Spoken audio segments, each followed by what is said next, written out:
See, if you worry about what people will say about you, then you will have a very difficult and a hellish life. पर अगर आपने अपने आप को ठीक बनाया है, उचित जैसा होना चाहिए वैसा बनाया है, तो सच बात यह है कि आप इतने बिजी होंगे ना अपने आपको वो खूबसूरत रंग देने के लिए, आपके पास न जगह है न फुर्सत है ये जानने को कि दूसरे तुम्हारे बारे में क्या कहते। सो इसी विषय को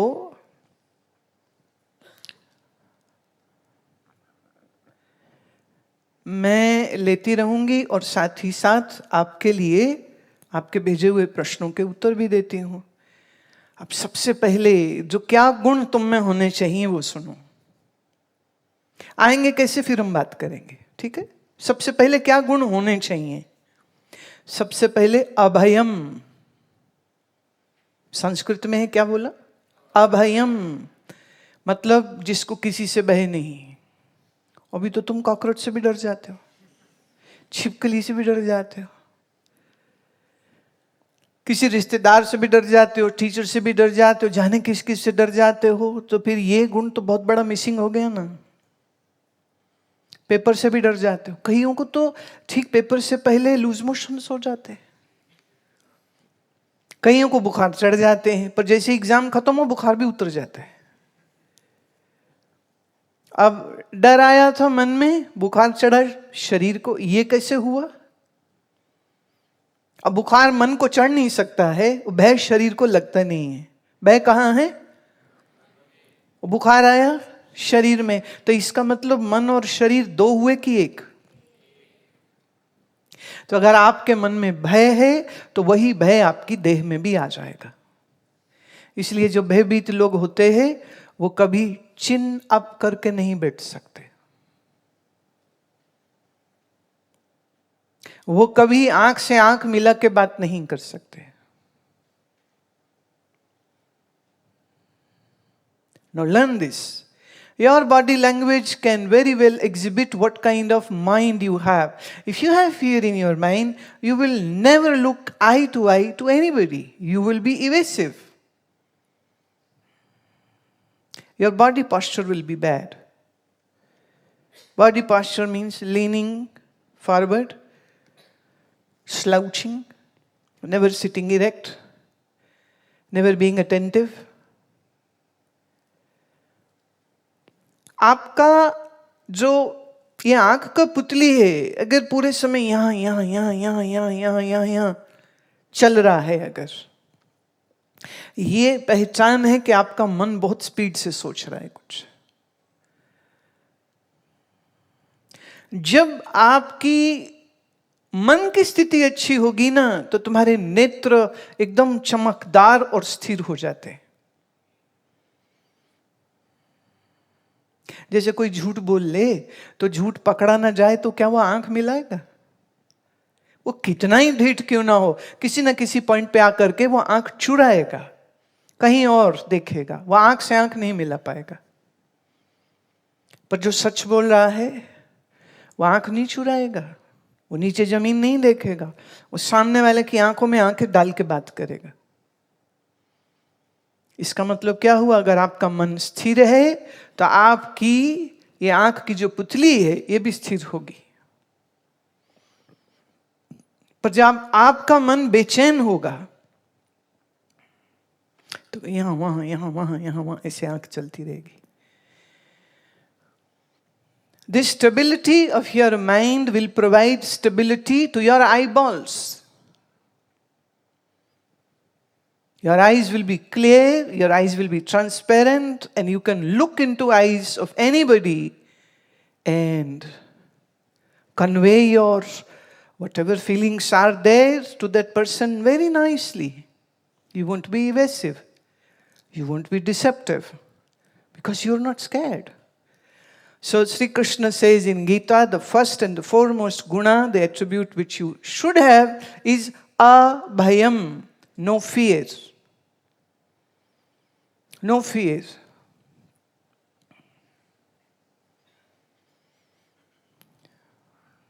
हमारे एक बहुत प्यारे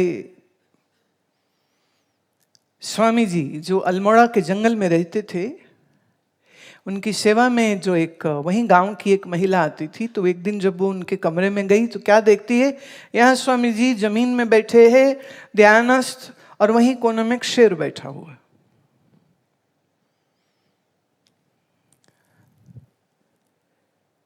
मैंने रोका जब ये बात मुझे उसने बताई। आज उसकी उम्र कोई 80+ है। मैंने कहा अंदर शेर बैठे देखो, आपको डर नहीं लगा? तो बड़े भोले भाव से कहती महाराज जी थे ना, तो जब गुरुदेव हैं तो मैं क्यों डरूं? तो उन्हें प्रणाम करके वहीं बैठ गई। थोड़ी देर बाद जब स्वामी जी ने नेत्र खोले तो इस माई ने कहा, महाराज ये यहां क्यों बैठा हुआ है? उन्होंने देखा, अच्छा। कहते बाहर बर्फ गिर रही है ना, इसलिए। कोई बात नहीं, बैठने दो इसको। और 2-4 घंटे निकल गए। तो माई कहती है रात में यहीं रहेगा क्या महाराज? कहते अच्छा चल जा, जैसे कोई घर के पालतू कुत्ते को बोले जा। वो शेर उठा और गया।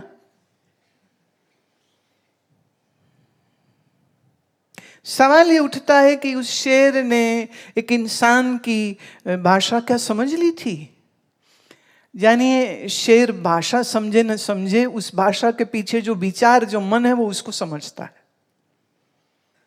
आपके घर में अगर कोई पेट है तो आप जानते होंगे इस बात को, आपका पेट आपकी बात समझता है। क्यों? आपका मन से मन का एक रिश्ता जुड़ा है उससे। ये जो योगी है, ये जो संत है, इनका मन इतना निष्कपट है, इनका मन इतना अभय है कि उस जंगल में रहने वाले हिंसक शेर से भी संबंध बना। इसलिए वो अपने आप को सुरक्षित उनके पास महसूस करता है और वहीं बैठ जाता है। मैंने फिर से पूछा, मैं माई तुझे डर नहीं लगा? वो तो महाराज थे। कहती कोई नहीं, महाराज भी तो हमारे हैं ना, हम उनकी शरण में। इसे हम क्या कहते हैं?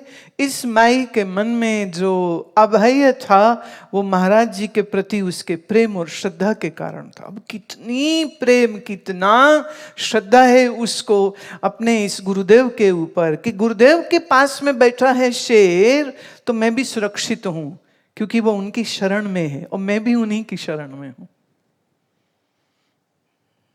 This is not a story, some illusionary, fictitious story which I am narrating. This is a true event which happened in Almora. That place is still there. That ashram is still there. It's a Shiva temple, line of Shiva temple. Very simple.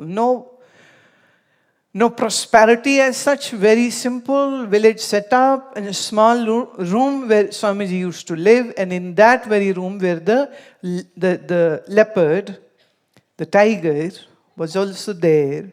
And this Mai is still, this woman is still alive, who has witnessed this whole event. How could she do that?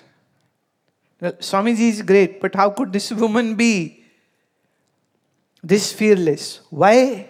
2 things. 1, immense love for her Gurudev. 2, she knew this, without God's will, the death cannot touch me. When the time is there, nobody can save.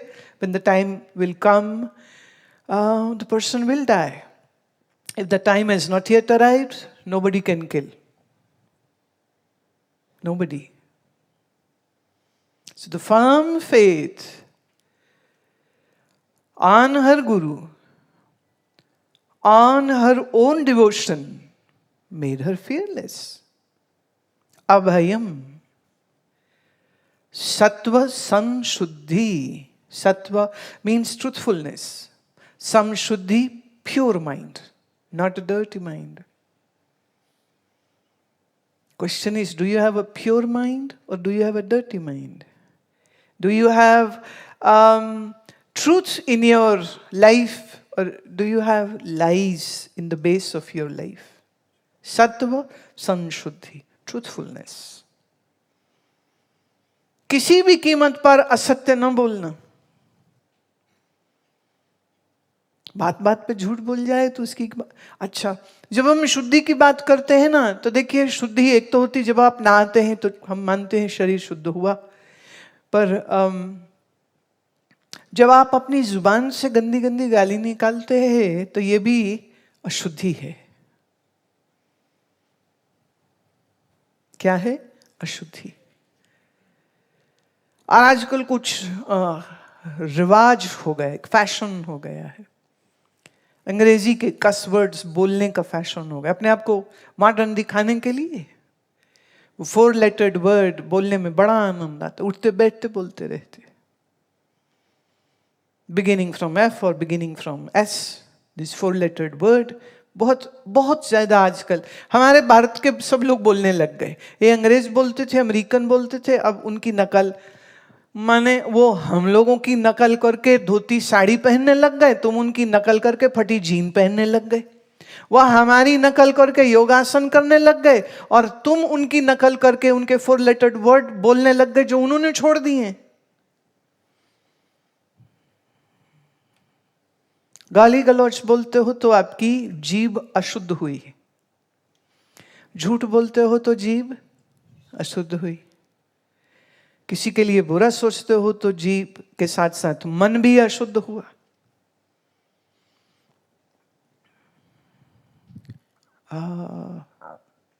मन की शुद्धि और जीभ की शुद्धि ये बहुत बहुत जरूरी है। पर अपने आप को माचो दिखाने के लिए मां बहन की गाली बोलना, ये कौन सा पैरामीटर है? अच्छा, गाली बकनी बकनी तो बाप भाई की गाली निकालो, ये मां बहन की गाली क्यों? ये कितनी पुरानी सड़ी गली सोच है ना, कि किसी को अपमानित करना हो तो उसकी बहन के लिए बुरा बोलो, उसकी मां के लिए बुरा बोलो। तो बोलना है तो उसके बाप को बोलो, उसके भाई को बोलो, उसको नहीं बोलेंगे क्यों? कहीं ना कहीं पुरुष पुरुष को बचा रहा है, कहीं ना कहीं पुरुष पुरुष को सम्मान दे रहा है और सामने वाले के घर की स्त्री का अपमान कर रहा है, जिसका कोई लेन नहीं देन नहीं पहचान नहीं। उसने क्या बिगाड़ा तुम्हारा?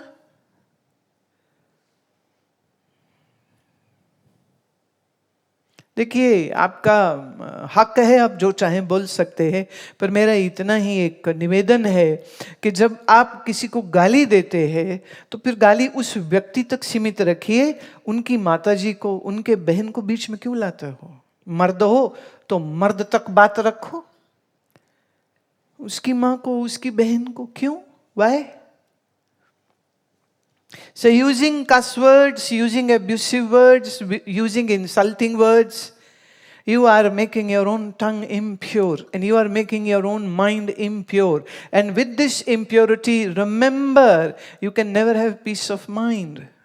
You can't have heartfulness. You can't have joy in your life because you're bringing so much garbage in your own mind. It's your mind, my dear. It's not somebody's mind. It's your mind. Why are you making it so sully, so dirty, so pathetic? Why? अब आपके school में, आपके college में ऐसे बहुत से लड़कियां होंगी, आजकल लड़कियां भी कम नहीं हैं, लड़के बहुत से होंगे जो गाली गलौज करते हैं। अब मुझे एक ने लिखा है कि मेरे दोस्त जो है मेरे स्कूल में, वो गाली गलौज बोलते हैं, वो गंदी बात करते हैं और वो मेरे से दोस्ती नहीं करते हैं। दिमाग खराब हो गया है तुम्हारा? जो गाली कर रहा है, जो गंदी बात कर रहा है, हाँ? आपको उसको दोस्त बनाना ही क्यों है? और सच जानिए, मैं फिर कह दूं, अगर आप अच्छे हैं, अगर आप सच्चे हैं, आप में अगर कोई गुण है तो आपको मित्रों की कमी नहीं रहेगी। पर बेवकूफ मित्र से समझदार दुश्मन ज्यादा अच्छा होता है, ये आचार्य चाणक्य कहते हैं। तुम ऐसे मूर्खों को दोस्त बनाने ही क्यों चाहते हो जो गाली बकते हैं? एक लड़का मुझे बता रहा था, गुड़गांव से है, कहता जिस बस में जाता हूँ पूरे रास्ते घर से स्कूल तक वो मोबाइल फोन में पोर्नोग्राफी देखते रहते हैं और दिखाते हैं, और ना देखो तो लड़ते हैं, ना देखो तो मारते पीटते हैं कि तू कौन है, तो ऐसे क्यों कर रहा है, जो हम कर रहे हैं वो करो, और उसी बस में जाना है, अब क्या करूं, मैं मार्शल आर्ट सीख ले, टाइकोंडो सीख ले, पहलवानी सीख ले, कुछ सीख ले, थोड़े अच्छे से बाइसेप ट्राइसेप बनाओ अपने, और वो दिखा दिया करो, देखे, इसके बाद बात खत्म हो जानी चाहिए। क्योंकि आप किसी को बदल नहीं सकते, लेकिन आप अपनी सुरक्षा तो जरूर करना सीख लीजिए। मैं इस हक में बिल्कुल नहीं, वो गांधी बोलते थे ना, एक थप्पड़ मारे दूसरी गाल कर दो, मैं ना कहूं एक थप्पड़ मारे तुम उसकी 2 गाल पे थप्पड़ मारो। क्यों क्यों थप्पड़ मारे वो तुम्हें, क्यों थप्पड़ खाएं। अब ऐसी अहिंसा को मैं नहीं मानती हूं, मतलब सामने वाला पीट रहा है और हम पिट रहे हैं, कद्दू हो तुम, क्यों क्यों खाओ मार। लेकिन यह है कि सामने वाले से मारपीट किए बगैर अगर अपनी अकलमंदी से तुम एक डिस्टेंस बना सको तो ये ज्यादा बेहतर होता है। क्योंकि लड़ाई से लड़ाई से लड़ाई से लड़ाई से लड़ाई बढ़ती जाती है। तो आपका काम पढ़ना लिखना है कि लड़ना, गुंडागर्दी करनी है कि पढ़ाई करनी है। इसलिए एक डिस्टेंस मेंटेन करना बहुत आवश्यक होता है। पहला गुण क्या होना चाहिए, अभय। दूसरा सत्व। तीसरा समशुद्धि।